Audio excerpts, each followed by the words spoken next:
Oh, man, it's Liberation Day today. Again. Remember we had Liberation Day with the tariffs? Now we're having Liberation Day from D.C., or in D.C., rather.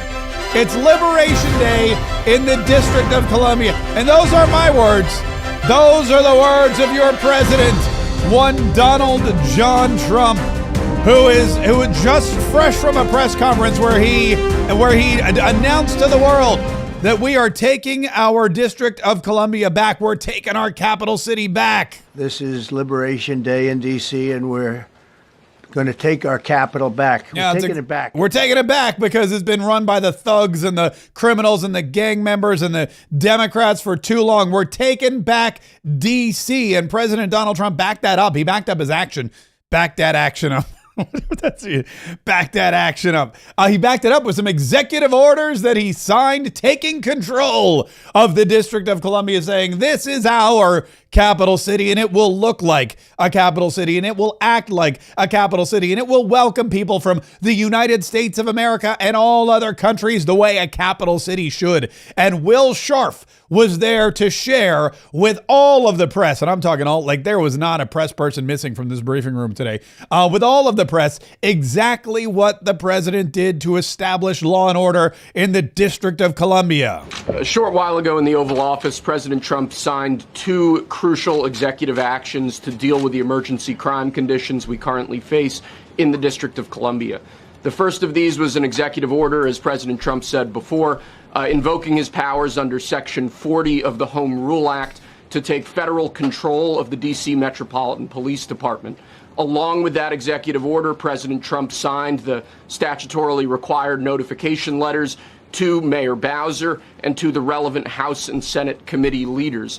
The second major executive action that President Trump signed was a presidential memorandum directing the Secretary of Defense to utilize the National Guard to address the conditions we see on our streets here in D.C. It also authorized the Secretary of Defense to work with state governors to utilize their National Guard units if necessary as well.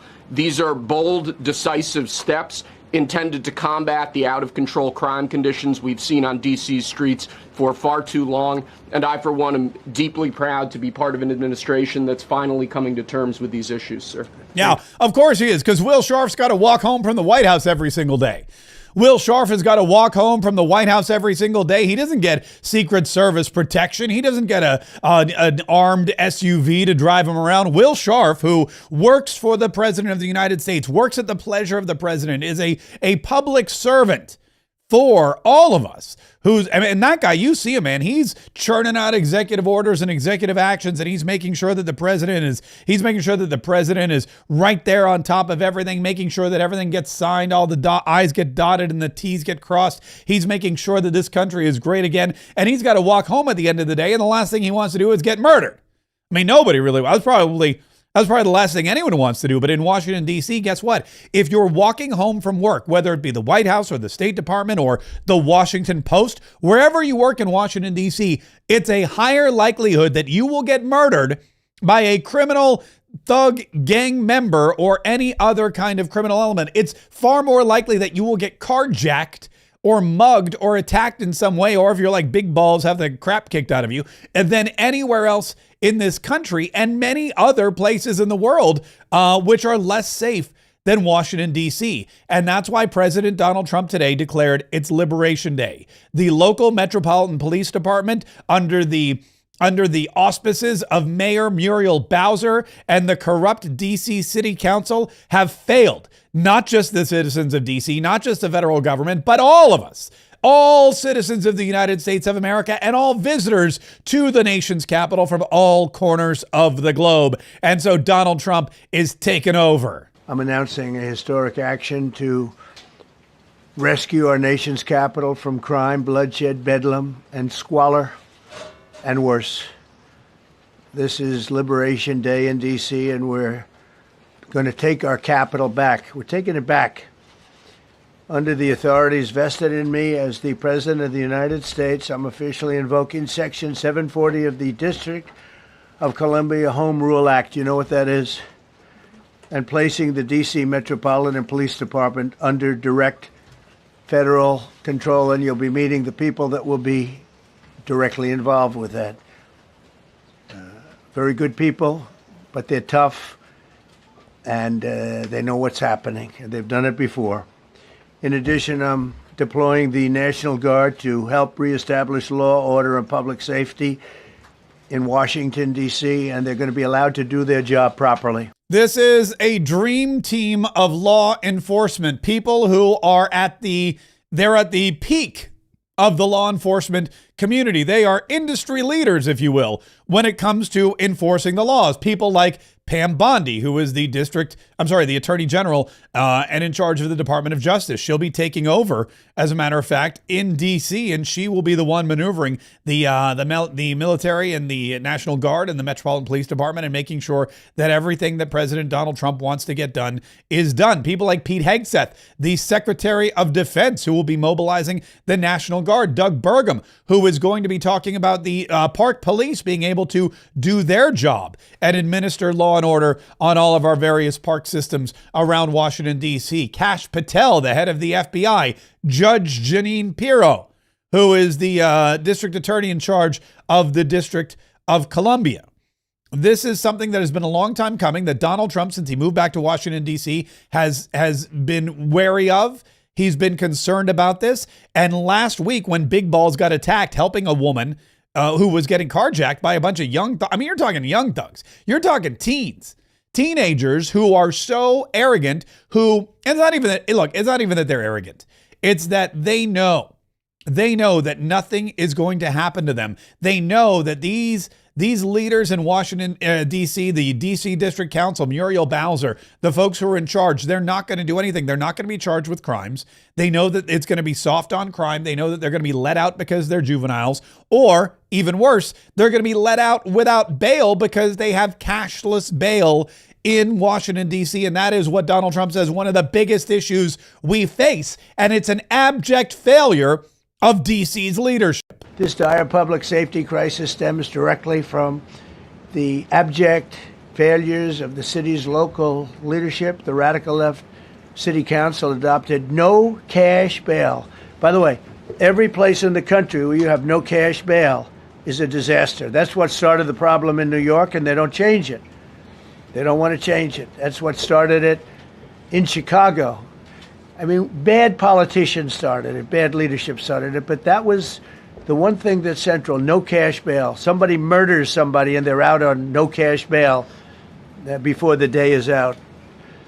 We're going to end that in Chicago. We're going to change the statute. I spoke with Pam and Todd and everybody. We're going to change the statute, and I'm going to have to get the Republicans to vote because the Democrats are weak on crime, totally weak on crime. And not one of them is going to vote for it. He knows that, but it's okay because he's got the Republicans in charge, and they're all going to vote for it. This is something that is one of those, I guess you would say, fail-safe mechanisms in the Constitution or in the United States of America that Donald Trump has at his disposal and will be using for a limited amount of time. He will do it in a way that he can clean up D.C., but he says that it is totally necessary because the city has fallen into the hands of depraved criminals, violent criminals, drug addicts, homeless people. It's a graffiti everywhere. It is one of the worst cities in the country, and it is our nation's capital. It should be the best. The murder rate in Washington today is higher than that of Bogota, Colombia, Mexico City, some of the places that you hear about as being the worst places on earth. Much higher. This is much higher. The number of car thefts has doubled over the past 5 years, and the number of carjackings has more than tripled. Murders in 2023 reached the highest rate probably ever. They say 25 years, but they don't know what that means because it just goes back 25 years. Can't be worse. Our capital city has been overtaken by violent gangs and bloodthirsty criminals, roving mobs of wild youth, drugged out maniacs and homeless people.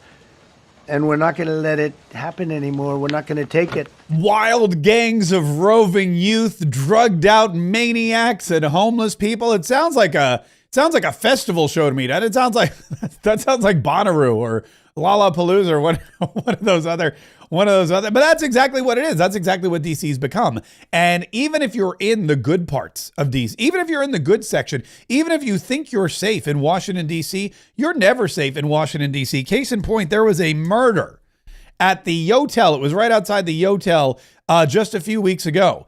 And last night, there was fighting outside the Yotel. The Yotel, by the way, I've stayed at this Yotel. I broadcast my show from the Yotel, and it is blocks from the Capitol building. You can walk, or if you're me, you take a Lime scooter, but you can walk from this location here, the Hotel Yotel, or the Yotel Hotel. I don't know which one you want to call it. It's about probably a 5-minute walk to the Capitol, not even. It's just a handful of blocks away. Across the street is the Hyatt Capitol Hill, which is one of the most prestigious and posh hotels in the entire city. It's where all the folks stay. It's where all that you can hobnob. Every time I go there, I see some kind of congressperson riding up and down the escalator. And this is what's happening to Washington, D.C. Here's police footage of it. This was last night. You can see there's police all over the place. They're interviewing people. There were fights breaking out. People were beating each other up. And just last week, there was a murder in this same exact location, just like I said before, a few blocks from the Capitol building. That's not what you want, because the Capitol building employs thousands of people, thousands of Americans. There are people there that come from all over the country, not just elected representatives and senators, but their staff. Think about this. Each representative has a minimum of, I would say, 10 staff members at all times on site. And when you say there's 435 representatives in Congress, well, when they're all alive, when there's no special elections going on, when there's 435 representatives in Congress, multiply that by 10, that's 4,500 people in the House of Representatives side alone. The senators, they must have at least 10.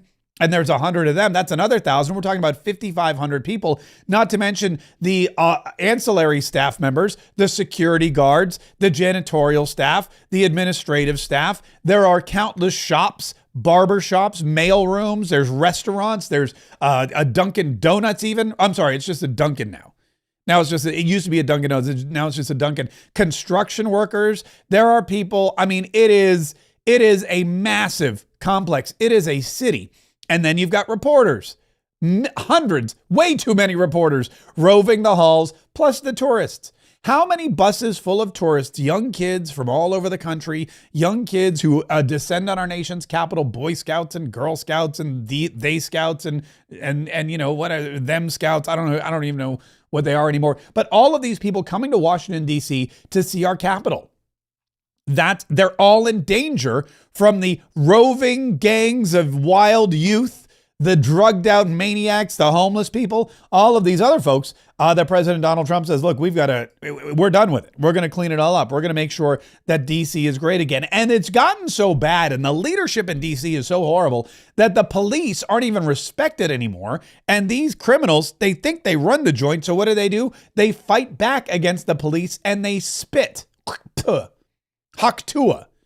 They go all Haktua girl on the cops. And Donald Trump said, yeah, we put an end to that. Just this past weekend, gunfire went through, and you saw that, the Navy Yard.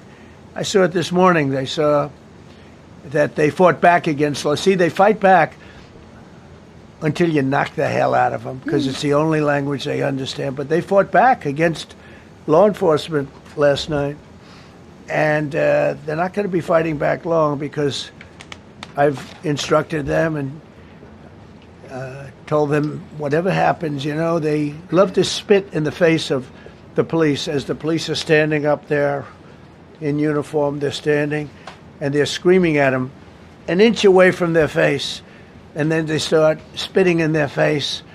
And I said, you tell them, you spit and we hit. And they can hit real hard. Yeah, they can do whatever the hell they want, Donald Trump said. In fact, MSNBC, as you can imagine, MSNBC, really the media, within just a few minutes of Donald Trump's press conference, I think actually during the press conference, they started to go ballistic. The Democrats couldn't believe what they were hearing. The Democrats couldn't believe that Donald Trump wanted to make the District of Columbia safe again. They couldn't believe that Donald Trump was federalizing the District of Columbia, that he was taking over the police department. They could not believe that President Donald Trump cared enough about this country and its capital to do what he just announced he's doing.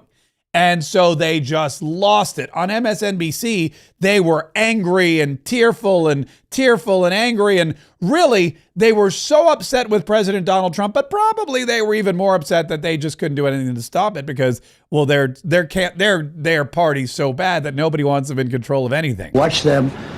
The police are standing, and they're told, don't do anything under any such, and you can see they want to get at it. And they're standing there and people are spitting in their face and they're not allowed to do anything. But now they are allowed to do whatever the hell they want. Whatever the hell they want, as if police have been not doing anything before this, Eddie. What do you make of that? Whatever the hell they want. Chris, to be honest with you, I'm trying to hold my temper. I think there's an ongoing argument that he's having in his head with Black Lives Matter. There's an ongoing argument that he's having with the questions around criminal justice reform and police reform. It's interesting that he really doesn't really care about what's actually happening in D.C. on a certain level, because he's not trying to get at the underlying root causes. He's not looking at examples of how to address rising crime rates that doesn't require a form of policing that leads to increased incarcerality and the like. Let's look at what's going on in Baltimore. Let's look at what's happening actually in places like Baltimore and Chicago, right? So part of what we have to do is to understand, and Oakland, we have to understand this, Chris, within the context of Donald Trump's racial politics and within the context of his effort to get Epstein off the front pages. I understand David's point, but when we try to treat this as a rational response, then we lose sight of the actual politics that's being played here. And he's actually trying to give his base red meat to get them off of the Epstein story, and it's on the backs of citizens in Washington, D.C. He's going to undermine the democratic process in the district. And so I understand what David is trying to say, but we need to be clear about what Donald Trump is doing. By the way, the democratic process in D.C. is not being undermined at all because the District of Columbia is a federal territory. It was given to the federal government by Maryland and Virginia, and then Virginia said, "Man, we want our part back." So Virginia, that's the history of D.C. They went to Virginia. They went to Maryland. They said, you give us some of this on this side of the Potomac, you give us some on this side of the Potomac, we're going to make a district, we're going to make a capital city. And they did that. They named it Washington after, George Washington. Then Virginia was like, nah, you know what? We're taking our section back. So Virginia is intact, but then you've got Maryland with, still a little piece of DC, and it's federal territory. And in 1973, they allowed them to self-govern, but they didn't grant them statehood. This has been a long time thing. If you lived in DC, you know the whole no taxation without representation. There's been a push for DC statehood. And the only reason that the Democrats have ever wanted DC statehood is because, they want two more electoral votes, two more votes in the Senate, because they believe that if DC is made a state, it'll be blue. And they're right about that. And it'll just be ruined forever. And Donald Trump says, we're not going to do that. It's not political at all. It's well within Donald Trump's rights. It's in the best interest of the country. And it's, again, it's proven fact that Democrat leadership does not work. The Democrat way of life, the Democrat leadership that Muriel Bowser and Marion Barry and every other Democrat city council member in D.C. and Democrats in New York and Democrats in California and Democrats in Portland and Democrats wherever there are Democrats in charge, you see this kind of degradation of society. Wherever there are Democrats are in charge, you see no law, you see no order, you see no plan, you see no safety. The criminals are running rampant. And of course, the criminals are also given the benefit of the doubt. The criminals are treated as the victims and the victims are treated as the criminals. Oh, even here, he said, Donald Trump is attacking. He's using racial politics. He's using racial politics to attack black criminals in Washington, D.C., and he's doing it to get Jeffrey Epstein off the front page. Not giving a single thought, by the way, to the black law-abiding citizens in DC who are probably sick and tired of violent crime. And that is one of the biggest problems with the Democrat Party. They use the victimization of black criminals for their own political benefit, while ignoring the safety of law-abiding black citizens and voters who also would like the criminals off the streets, who also don't want to see their sons getting involved in street gangs, who also don't want to get carjacked or beaten up or shot. It's not just the tourists and the government workers, it's the locals. And the locals have just as much of an interest in a safe neighborhood or a safe city as the rest of us around the globe do. But the Democrats, that doesn't play into their narrative. CNN also had some choice words for President Donald Trump's new plan to take over D.C. and make D.C. great again. Getting reaction from D.C. council members. We are, Pamela and Wolf. This coming into CNN from Council Member Charles Allen of the 6th Ward in D.C. His post is, quote, "The president taking over local control of MPD and putting the U.S. military onto the streets of D.C. under the guise of public safety is wrong. It's an extreme, outrageous, and dangerous move for our city and the safety of all of our residents." He's the first city council member to react to this whole thing. None of them had reacted really last week to this in any real measure. This is the first time a city council member has reacted and come out strongly on this. We're also reaching out to Mayor Muriel Bowser's office and the office of the Metropolitan Washington Police Department for their response. We started to reach out to them while this news conference was going on. No word back from them yet. The mayor has been fairly muted in her comments on this. She did speak out yesterday in an interview, but did not openly criticize the president for this. It's an extraordinary move. We have to point out, never before in American history has the U.S. president taken over control of the Metropolitan Washington, D.C. Police Department. How is this going to work on the streets? How is it going to work from a command and control standpoint? That is a huge, huge question. And, of course, his threat to do this in other cities, we'll see how that plays out. I think you got to see how it really plays out here first. By the way, it was not a threat to do this. I mean, you're not going to believe this. That is a bold-faced mischaracterization of what Donald Trump said in the press conference. He didn't threaten to do this in other cities. He was asked, would you do this in other cities? Is this something that you're going to do in other cities? Is this something that you might try somewhere else? And Donald Trump said, look, you know what? If it works in D.C., yeah, we might look at it. There's other areas like New York City, San Francisco, Los Angeles, California. There's other cities that are in dire straits. Baltimore, which is also, let's be honest, Baltimore and Washington, D.C. are 40 minutes apart. They are so close. Baltimore, Maryland, Washington, D.C., they both have the same kind of Democrat leadership, the same kind of radical leadership. Maryland is about one of the bluest states you can get, and it is horribly run. The crime in Baltimore is disgustingly bad. It's almost apocalyptic when you drive through parts of Baltimore. And the fact that Baltimore and D.C. are two of the worst cities we have. The fact that Washington, D.C. is deadlier than Baltimore these days, it just shows again how irreparable the damage may be becoming. But Donald Trump is going to put an end to it. And if it works in Washington, D.C., you know for a fact that other cities and other governors and other well, probably not other governors because they're all Democrats, but other citizens are going to be like, President Trump, please do for Baltimore what you did for D.C. Do for New York what you did to D.C. Do for San Fran what you did to D.C. There are so many dangerous cities out there that the Democrats have let fall into the hands of the criminals, and the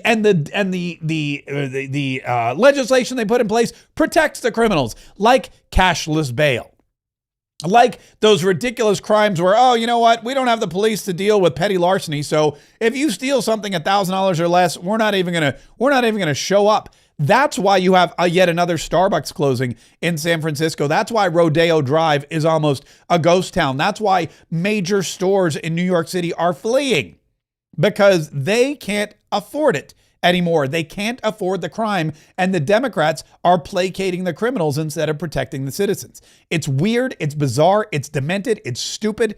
It's everything you would expect from a Democrat lawmaker, and Donald Trump says it ends today, at least in Washington, D.C. Speaking of Muriel Bowser, by the way, there was this clip, I believe this was from over the weekend. One of the things. This is Muriel Bowser, and they were trying to get her to talk about, it says here, let's see what it says here, Paul Zapula. MSNBC tries to bait D.C. Mayor Muriel Bowser into making the federalizing of D.C. a race issue. It doesn't go as planned. She ends up agreeing that D.C. needs lots of help. One of the things that we have seen over and over from the president, from his team, Stephen Miller saying it's like Baghdad in Ethiopia. They seem to hold their harshest criticism sometimes for cities that are majority black and brown. Do you see that, and what do you think that means? I think that I have been dealing kind of with this issue for a number of years. It's kind of easy fodder on the campaign trail. But now we're talking about governing, and my job is to focus on making sure our city is running well, and people enjoy a great quality of life. And I think we're doing a really good job. We do need the federal government's help, as I mentioned, because they have an outsized influence on our criminal justice system. We need more prosecutors. We need more judges. There are other ways to help. Even we want to rebuild our jail, and there are ways that the feds can help with that. But also just doing their part, cutting the grass, fixing the fountains, making sure that federal law enforcement is doing all of the policing that they can do. And I just have to say thank you to MPS, FBI, ATF, who've always worked cooperatively with us, and we expect that they will again. That is not the answer, by the way, that they wanted at MSNBC. They did not at all expect Muriel Bowser to come on their network and say, you know what? Yeah, that whole thing about Donald Trump being racist and coming down on black and brown cities, that's fodder for the campaign trail. But when it comes to governing, that's a bunch of BS. When it comes to governing, that's not practical. When it comes to keeping people in the District of Columbia safe, when it comes to running our city, when it comes to keeping our city safe and clean and inhabitable, when that's the case, you keep your racist BS to yourself, folks. You keep all that to yourself, because we here in the United States of America, we in the District of Columbia, rather, we need the federal government's help. She basically said, we need the federal government's help. We need the federal government's resources. We thank the FBI. We thank the ATF. We thank them for fixing the fountains and cutting the grass and keeping us safe. And we need a new jail, and we're not going to build it ourselves. We need all of this stuff. Here's a woman, Muriel Bowser, who has been a horrible mayor. I mean, let's just call it like it is. She's been a horrible mayor. She couldn't mayor her way out of a paper bag. I don't know if that's the right use of that particular euphemism. But anyway, she's a horrible mayor. She can't do anything in the District of Columbia. And she now listens to Donald Trump, and she hears Donald Trump say, we're taking over the joint. And she has to have breathed the biggest sigh of relief. This is Liberation Day in D.C., and we're going to take our capital back. We're taking it back. And she's probably like, oh, thank God. Somebody take this off my shoulder. Somebody take it. I can't handle it. I can't do it. Thank God. Thank you, President Donald Trump. Yes, she's feeling liberated today. She's got a team like no other team. She's got the president. She's got Secretary of Defense Pete Hegseth. She's got Attorney General Pam Bondi. She's got Doug Burgum, who apparently is a bad mamma jamma when it comes to the park police. She's got FBI Director Kash Patel. And I mean, you really want to talk about somebody who's going to bust some heads and get some people in line? She's got Judge Jeanine Pirro. I see too much violent crime being committed by young punks who think that they can get together in gangs and crews and beat the hell out of you or anyone else. They don't care where they are. They can be in DuPont Circle, but they know that we can't touch them. Why? Because the laws are weak. I can't touch you if you're 14, 15, 16, 17 years old and you have a gun. I convict someone of shooting another person with an illegal gun on a public bus in the chest. Intent to kill? I convict him. And you know what the judge gives him? Probation. Says you should go to college. We need to go after the DC Council and their absurd laws. We need to get rid of this concept of, no cash bail. We need to recognize that the people who matter are the law-abiding citizens. And it starts today. But it's not going to end today, because the president is going to do everything we need to do to make sure that these emboldened criminals understand we see you, we're watching you, and we're going to change the law to catch you. And my final note is this. These kids understand that the jurisdiction is through the state attorney general, Brian Schwab. I did a poster of the young man from Doge who was beaten bloody with a severe concussion, a broken nose. And then I did a poster of what happens to those kids, because I can't arrest them, I can't prosecute them. They go to family court and they get to do yoga and arts and crafts. Enough. It changes today. Thank you, Mr. President. By the way, Judge Jeanine Pirro, she is a big personality in a little tiny body. She barely could see over the podium. She's the only person in that press room shorter than Kash Patel. She definitely needs her own podium. She needs like the kid-sized podium next door. That way, but she's a tough talking lady. And she's right. She's like, look, we are not going to put up with this. We have to go after the DC City Council, because the DC City Council has put in place ridiculous laws and unimaginable. I mean, it's almost like committing crime in DC gets you a better life. It's like, I mean, when you hear what she said you can go on a bus, you can shoot somebody in the chest, you get parole, right? And I mean, it's almost like there's literally no retribution for criminals. At DC Family Court, she said you go there, they're doing yoga and they're doing coloring and they're doing all these arts and crafts. And why wouldn't you want to commit a crime? It's almost inspiring crime. It's almost like when Joe Biden gave all of those illegal immigrants a free place to stay and 3 square meals a day and healthcare and free schooling and a bus ticket anywhere they want to go in the country and a $50 gift card so that they could buy whatever they wanted to. And what did they do? They just got guns and they drove around and they took over apartment complexes in Colorado and they ate the dogs and they ate the cats and they ate the pets of the people who lived in Ohio. It's almost like that. If you treat the criminals well, you're going to get more criminals. If you treat the criminals horribly, fewer people are going to choose that line of work. Pam Bondi is now in charge of the city. She's now in charge of the Metropolitan Police Department. She's now the BMOC. She's the BBOC, the big Bondi on campus. Let me be crystal clear. Crime in DC is ending and ending today. We are going to use every power we have to fight criminals here. President, thank you for caring about our capital. Families come here every summer. Our museums are free. We have the National Zoo. We have the National Gallery.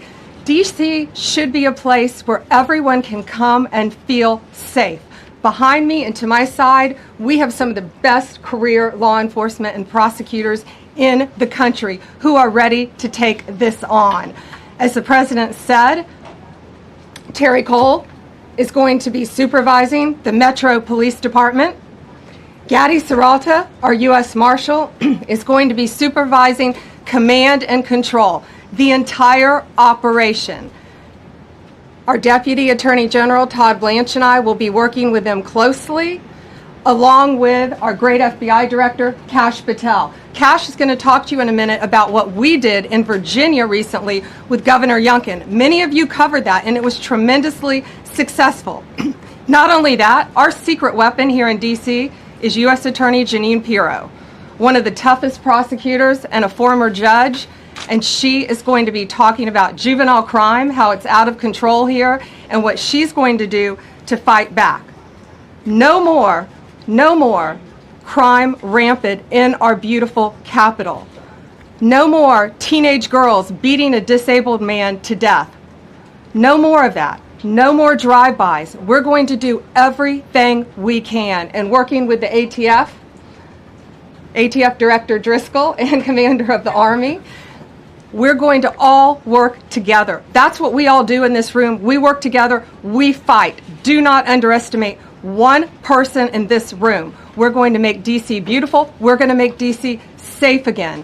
One other thing, just at the wharf a few days ago, the area of the wharf, Terry Cole reached out to me, not even nightfall, on the weekend, where so many families and tourists go.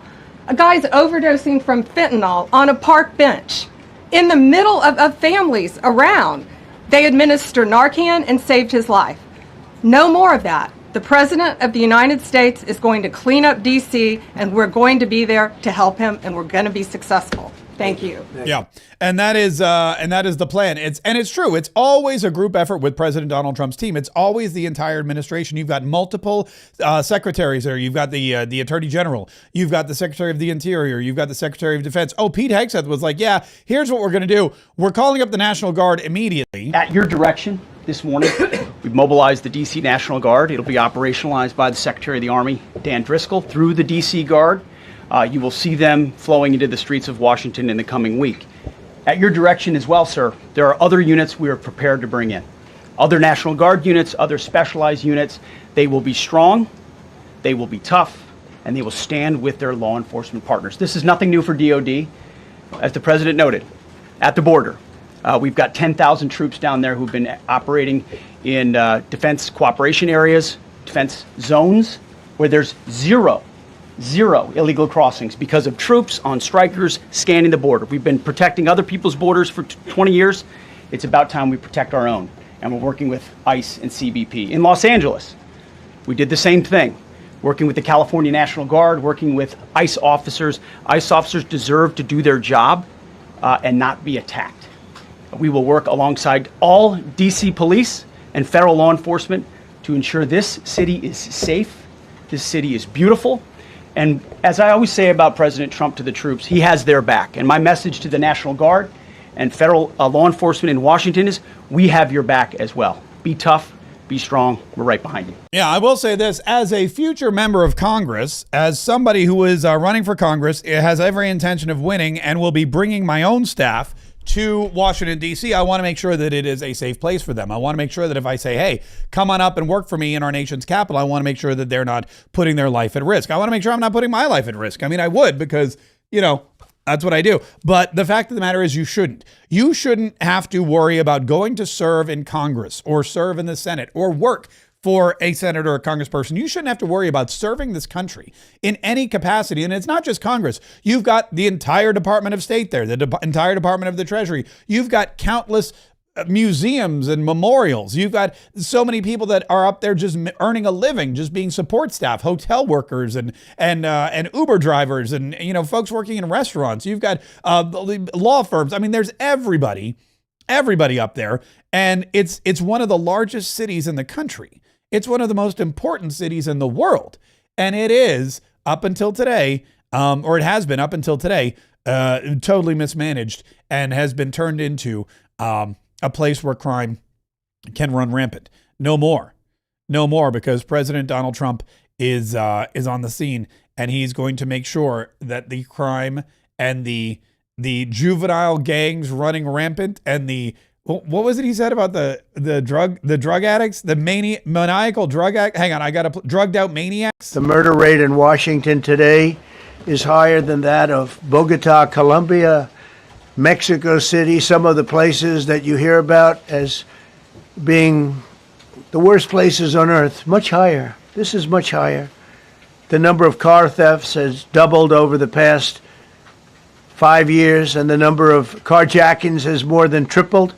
Murders in 2023 reached the highest rate probably ever. They say 25 years, but they don't know what that means because it just goes back 25 years. Can't be worse.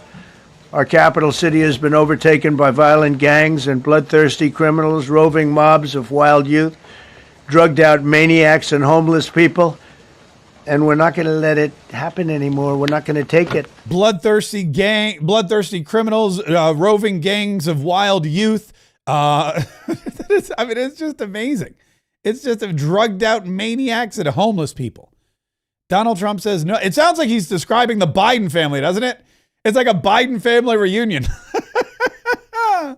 Anyway, I listen. There is hope in sight. And there is somebody taking care of the best interests of everyone in D.C. and everyone in the country, and that is President Donald Trump. There are people who are willing to sacrifice their time and their effort and their talent and their ability to go to Washington, D.C. and fight for this country, and they should be kept as safe as possible. Incidentally, if you would like to help us get to Washington, D.C. so we can fight for this country, we are going to need all the help we can get. And there's two ways you can do it. The first way is to give some money, because money makes the world go round. Money helps the advertising run. Money is what gets votes, unfortunately. Money and, a lot of legwork. The legwork we've got, the money we don't. So if you are interested in helping my campaign, markkforcongress.com is the website address, markkforcongress.com. You can go there right now. You can hit any one of those. If you want to do like a $25 donation, we would love it. If you can do more, that'd be outstanding. We're still looking for big time donors. We need the people that can really, the rich folk, as you call them. We need the $3,500 voters. We need the $1,000 voters, but we'll take the $10 and the $15 and the $25 voters too, because little by little, bit by bit, inch by inch, we're going to beat our incumbent. And we're going to defeat John Rutherford and take back Congress. We're going to send a constitutional combative conservative to Congress, and we're going to do it with your help. markkforcongress.com. And $1, we're going to take a book out of a page out of Bernie Sanders' book. $1, $5, whatever you got. $1, $5, whatever it is. If we get 1 million people to give us $5, it's $5 million. That's enough for me and AOC to fly around on the jet. We'll take the private jet. Just we need 1 million people to give me $5, and then AOC and I will take the jet and we'll go fight the oligarch on a private jet with champagne. By the way, Bernie Sanders, I don't know what it is with the Democrat Party. The Democrat Party, the party of the immigrant, the party of transgender people, the party of the outliers, the party that loves. I mean, this is a party that hates elites. They hate Wall Street, supposedly. They think rich people are the devil. But man, this party loves rich old white men like you wouldn't believe. This is a party that will excoriate Donald Trump for being a racist, yet they will only promote white people to the highest office of their land. And Bernie Sanders, who is older than dirt, who is a liar, who is corrupt. Bernie Sanders, who runs around as a socialist but owns 3 houses. 3. He's got a place in D.C., got a place in Vermont, and he's got a little summer cabin on Lake Champlain. He's just like everyone else. Everybody, raise your hand if you have 3 houses. Raise your hand if you have a regular home, a $350,000 home in your hometown. Raise your hand if you have an additional home in Washington, D.C., which averages about $1.5 million. And then raise your hand if you have an additional cabin on Lake Champlain where you can spend your summers. If that's you, great. I apologize. And Bernie Sanders is just an average American. But Bernie Sanders, old, rich, whiter than white Bernie Sanders, is currently leading the Democrat Party. In terms of favorability. He was on CNN, and man, what's her name? Dana Bash was just drooling all over this guy. Something that I'm sure you have seen, a Gallup poll. Did you see this Gallup poll? Yeah. And what the Gallup poll found was that you are one of the most widely admired Americans, and I believe you're only second to the Pope.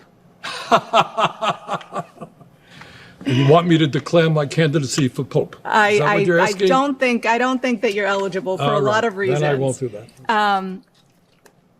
I watched you tonight. I've watched you for a very, very long time. You're obviously still full of vigor and intensity for the things that you're passionate about and have been for decades. Is there another presidential run in you? Oh, God. Let's not worry about that. I am going to be 84 years of age next month, as a matter of fact. So I think that speaks for itself. That's him basically saying I'm too old. He's going to be 84 next month. It's still 2025. So let's see, the election's in 3 years. That means he'd be 87. That means he'd be in his 90s at the end of his first term. He's basic. Look, this is the problem with the Democrat Party. They're looking around, right? And they're like, who we got? We got Kamala Harris, but nobody likes her. Oh, least of all, by the way, Bernie Sanders. And in fact, Dana Bash asked him about that. He was throwing Kamala Harris under the bus. Then he was backing the bus over and running over. And she asked him about that. She goes, well, you had some harsh words for Kamala when she stuck. You said the Democratic Party has turned its back on the working class. You'd said something pretty tough when you were speaking to this crowd about Kamala Harris. One of the reasons, in my view, that Kamala Harris lost this election is she had too many billionaires telling her not to speak up for the working class of this country. Ouch. Well, no, I don't think that's, I like Kamala, she's a friend of mine, but her core consultants, were heavily influenced by very wealthy people. How do you run for president and not develop a strong agenda which speaks to the economic crises facing working families? You have more income and wealth inequality today than we've ever had. You have 60% of our people living paycheck to paycheck. You got a healthcare system which is broken and dysfunctional. And despite spending so much, we're the only major country not to guarantee health care to all people. How do you not talk about those issues? Yeah, especially since she was vice president and Joe Biden was president, and you had Barack Obama as president and Joe Biden as vice president for 8 years. Of the last 16 years, you had Democrats destroying the system, creating that income inequality, destroying the economy, making it unaffordable for pretty much everybody. And Bernie Sanders is out there going to Kamala Harris. She was listening to too many billionaires. Like, I don't know who. J.B. Pritzker, George Soros, the Obamas. They're not billionaires yet, but they're well on their way. Is that who he's talking about? Is that who Bernie Sanders is talking about? She was listening to too many rich people that she lost sight of the average American, blue collar worker, middle class American. That she could. This is why the Democrat Party has a problem, because Kamala Harris is running around with elitists like Oprah and the Obamas, and she's losing touch with middle class Americans. And Donald Trump, who actually is a billionaire, is going to McDonald's and driving around in garbage trucks and connecting with every middle class American out there. Donald Trump, who is a billionaire, is going on the Joe Rogan podcast and answering any question. He rolls right into Austin, Texas. He rolls right into that sweaty studio. He sits down with Joe Rogan, and for 3 hours, they talk about whatever Joe Rogan wants to talk about, like dudes, like men do, like middle-class American men do. Kamala Harris refused. She said, you can talk to me, but you've got to come to Washington, D.C., and you've got to do it on my terms, and you can only have an hour, and we get to ask the questions ahead of time, or let you tell you what the questions are, and if we don't like them, we can edit them deceptively the way that 60 Minutes did. That's not how you connect with the average American voter, by pretending to be an elitist. It's like Pete Buttigieg. Pete Buttigieg is they think that Pete Buttigieg is this great hope for the Democrat Party. He's young, he's gay, his name's fun to say. But Pete Buttigieg has a big problem. Black people hate him. Black people hate him. Pete Buttigieg, if he were going to run for president, would get 0% of the black vote. And Stephen A. Smith was asked about it. He was on Bill Maher. He was asked about this, and they were like, what do you think about Pete Buttigieg getting 0% of the black vote? Democratic primary voters, 16% would support Buttigieg. That's the highest of any candidate, Pete Buttigieg. I don't believe it. I think that's just a poll number. I can't see that happening. Well, okay, but wait, 16%. Black voters, 0. You don't usually see 0 anywhere. 0's low. For who? What is this? For Buttigieg. Explain that. I mean, why do black voters have this? I mean, he's a nice guy. Yeah, he's under-indexing a little bit with black voters, yeah. A little? What is that all about? He doesn't move us. I respect the man. I've interviewed him before. Very nice man, highly intelligent. But you gotta be able to move us, bro. He doesn't move us. Well, you can speculate as to why that is. I'm not going there. He doesn't move us. So Pete Buttigieg is the front runner, according to this poll. 16% of the not declared candidates, but potential candidates. You got Kamala Harris, who I've seen has been the front runner in other polls. According to Gallup, everyone loves Bernie Sanders. But in this poll that Bill Maher's referencing, Pete Buttigieg has 16% overall of Democrat vote. 0% of the black vote. 0% of the black vote. And Donald Trump's a racist. Donald Trump got a higher percentage of the black vote than any Republican, I think, ever. More black voters voted for Donald Trump than any Republican in history. More black voters left the Democrat Party and came over to the Republican Party. They left the Democrat plantation. They Blexited and they came over here and they became Republicans and they voted for Donald Trump and they're thrilled about it. And that is what happens when you're a racist. The most racist president in history, MSNBC just called him racial, or called his politics racial. They talked about how Donald Trump was punishing the District of Columbia because it's a black and brown city. They continue to hammer him home. They lie about the fine people on both sides of the aisle hoax. We've seen it over and over again. I was watching the Billy Joel special the other day. Billy Joel was even perpetuating that lie. This is something they've been doing over and over again. Yet, when you put Pete Buttigieg up against Donald Trump, more black voters than ever before supported the Republican candidate, and 0 black voters support Pete Buttigieg. Not one. Not even Don Lemon. And I hear that they play for the same team. I'm sorry. But anyway, they probably didn't poll Don Lemon, although I hear Don Lemon likes a good poll. You know what? I'm sorry.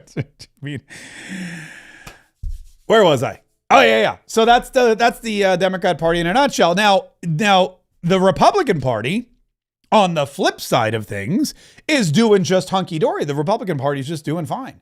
The Republican Party has Marco Rubio and J.D. Vance, and Donald Trump already said J.D. Vance and Marco Rubio are the dream team for 2028. What does Bernie Sanders say about that? Bernie Sanders doesn't think that's accurate. He doesn't think J.D. Vance has what it takes.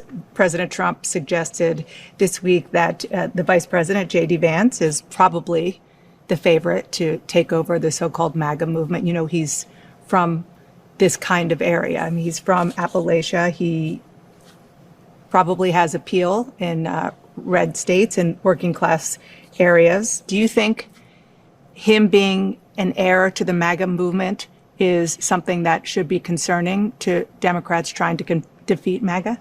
Not my thing at all. I really don't know. I don't particularly camp. I think he has nothing really, neither Trump nor he nor the Republicans of today have anything of significance to say to working class people. What they're trying to do is to divide us up. Oh, you're a Muslim, you're undocumented, you're black, you're gay.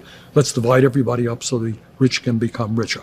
Our job is to bring people together. Doesn't matter to me, who heads the Republican Party. But does it matter to you who heads the Democrat Party? Because Pete Buttigieg, who is your front runner, is polling 0% with black voters. The Republicans are the ones who are trying to divide everybody. The Republicans are divisive. Donald Trump is trying to split up black voters and gay voters and Muslim voters, and everybody's all split up and we're trying to divide everybody and blah, blah, blah.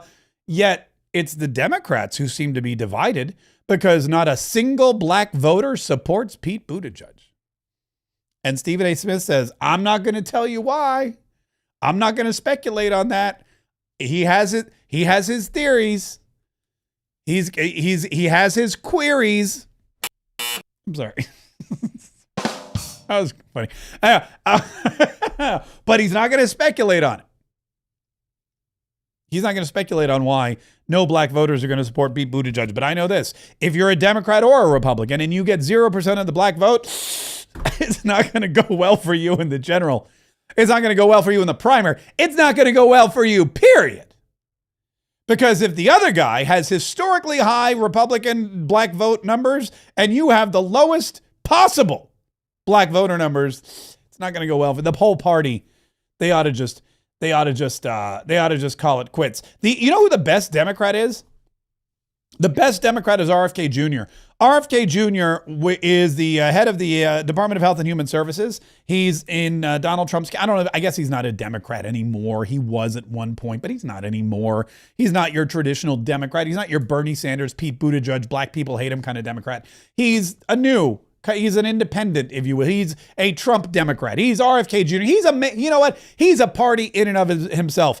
And he was on with somebody, Fox News, I think, with Brooke Rollins, the Secretary of Agriculture, and they were talking about making America healthy again. And they asked him, how many pull-ups can you do? And the answer, I'm going to be honest with you, it shocked even me. How many pull-ups can you do? More than me. Do you know? On a good day, I can do 24. Oh my goodness. Incredible. Last question to you. A lot of people want to know, what's the Bobby Kennedy diet? Okay, before we get to that, 24, he goes, on a good day, I could do 24 pull-ups. Doing 24 pull-ups is not my definition of a good day. That's like the worst day I would ever have in my entire life. If somebody said do 24 pull-ups and I had to do 24 pull-ups, that would not be a good day. That's just me. But he can do 24 pull-ups. Holy shnikes. That is wild. It's a carnivore diet, so it's mainly meat and then fermented vegetable, anything fermented. So a lot of yogurt, a good yogurt without sugar in it. Kefir. And then coleslaw and kimchi and all kinds of fermented vegetables. And it's really, I would say it's dramatically changed my, everything. Right. So I've had very good luck with it. High protein. High protein. That's why you need her to keep the price of meat low. Beef, that's right. Working on beef. I'm going to be honest with you. That's my dream. I try now as best I can, and I'm no Bobby Kennedy. Like, I can't do any pull-ups. I can maybe do, okay, that's not true. I can do a couple. But man, meat and fermented vegetables, you guys know my love for kimchi. I had to stop eating it because my kids and my wife complained about the smell. And so I would eat it outside. I would take my kimchi out on the front porch. I'd be eating kimchi on the front porch like I was some kind of old Korean man. And then I brought it into work and I was like, I'll just eat it at work. But then people complained. They thought they would send the maintenance man up because they thought there was some dying animal. Luckily, I don't work with those bastard liberals anymore. And I can eat kimchi. Well, I work at home now, so I can't actually eat kimchi here either. But when I do get to eat it, it is phenomenal. It's great for you. It's delicious. Fermented vegetables of any kind are my bag. And then, of course, meat. Chicken, fish, steak, all of it. Give me the meat, all the meat. I love meat like Pete Buttigieg. I'm so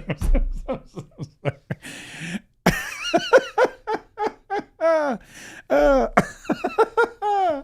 Sorry. Where was I? Yeah, I think that's and that's exactly what you're supposed to do. And look at Bobby Kennedy. Now that I know that, that's all I'm eating. I'm not eating any more friggin' bread. I'm not eating any more non-fermented Don't give me anything fresh, for God's sakes. Ferment it all. Turn it all into you put it in a jar and shove it in the ground for a year and a half, then pull it up and I'll dig on in because it is good for you and it cleans you out and it makes you feel so much better. And apparently you can do a lot of push-ups. You can do a lot of push-ups when you do that kind of thing. One other big thing that's happening this week, we should talk about this because really, and I think this overshadows almost Donald Trump federalizing D.C. I know there's not many things that could at this point overshadow Donald Trump federalizing D.C., but we have to talk about this meeting between Donald Trump and Vladimir Putin that's happening in Russia. And the media wanted to talk about that meeting today as well. Well, we're going to have a meeting with Vladimir Putin. And at the end of that meeting, probably in the first 2 minutes, I'll know exactly whether or not a deal can be made. How will you know that? Because that's what I do. I make deals. Who's that idiot reporter? Donald Trump's asked, well, how do you know? He goes, look, we're going to meet with Vladimir Putin later this week. We're going to go to Alaska. We're going to sit down. We're going to talk about Ukraine. I'm going to listen to the deal. I'm going to hear what the deal is. And then I'm going to come back and decide if it's a very good deal. And the guy goes, how will you know? And he says, because that's what I do. I make deals. Okay.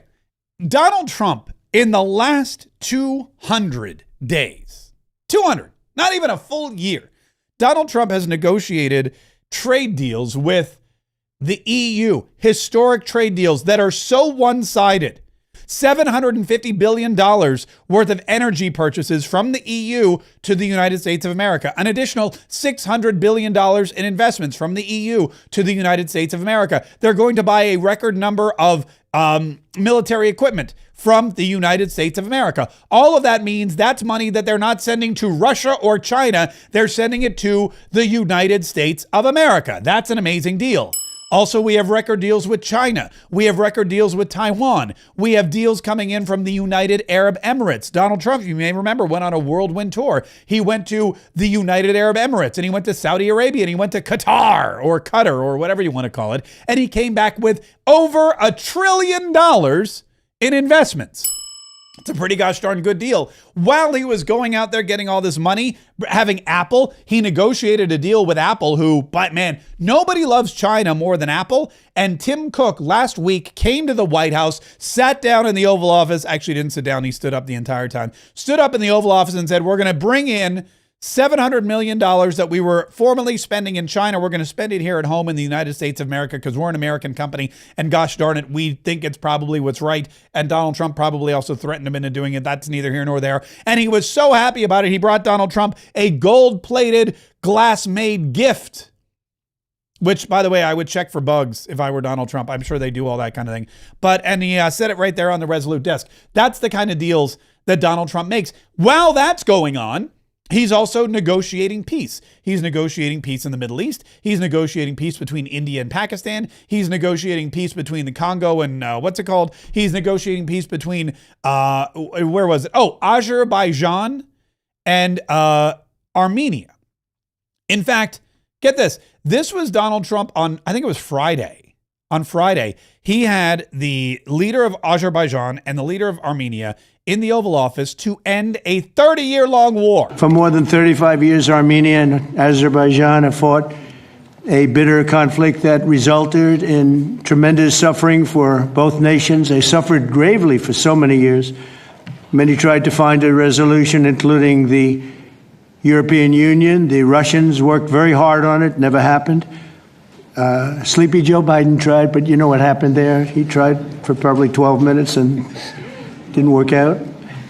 And many other countries tried, and they were unsuccessful. But with this accord, we've finally succeeded in making peace, and we just left the Oval Office where we signed voluminous documents and very important elements to the agreement. And that is it, man. Just like that, President Donald Trump has two warring nations sitting next to him at the table, side by side, and they're signing a peace agreement. A peace agreement, an economic agreement. They're working with each other on AI. They're working with each other on investments. And get this, they're also going to send a joint appeal to the Nobel Committee saying, you know who deserves the Nobel Peace Prize? Donald Trump. Can I have a suggestion? Yes. So maybe we agree with Prime Minister Pashinyan to send a joint appeal to Nobel Committee to award President Trump with the Nobel Peace Prize because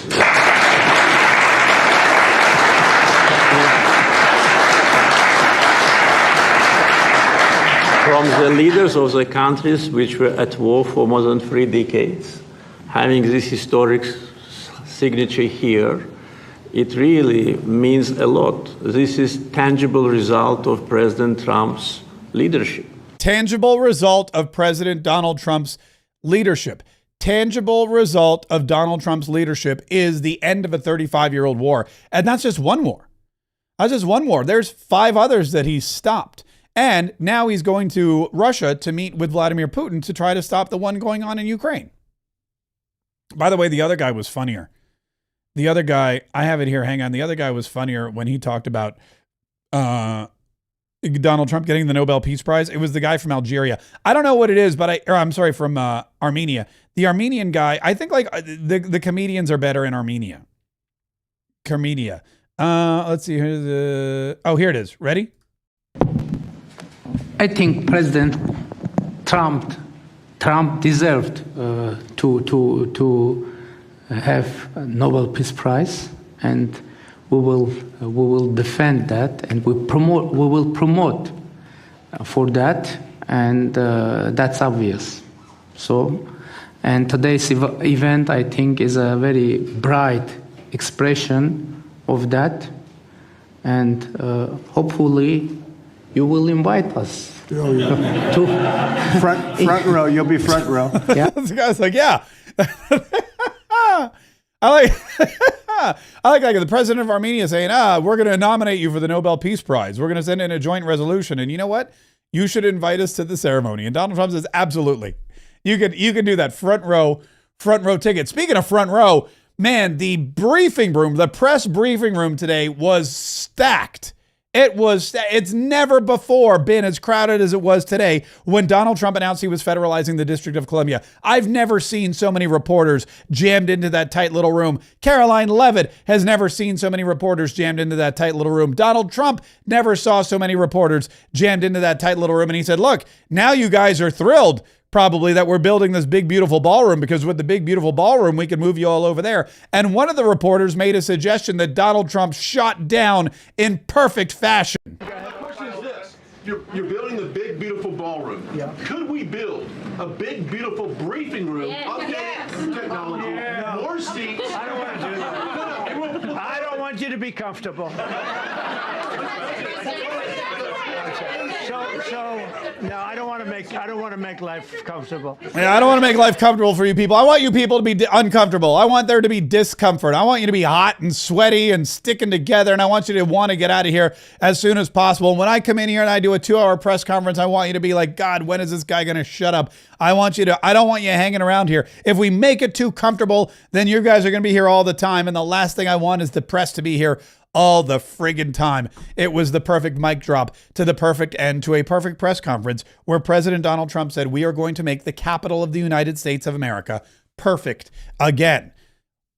Don't forget, speaking of the Capitol, one thing that could really make it great is sending me there as your congressman for Florida's 5th District. And if you're not in Florida's 5th District, you can still help by giving us any donation you can. Mark Kaye for Congress.com. Also, I should point out that we have a big event next Monday. It's a week from today. Not today.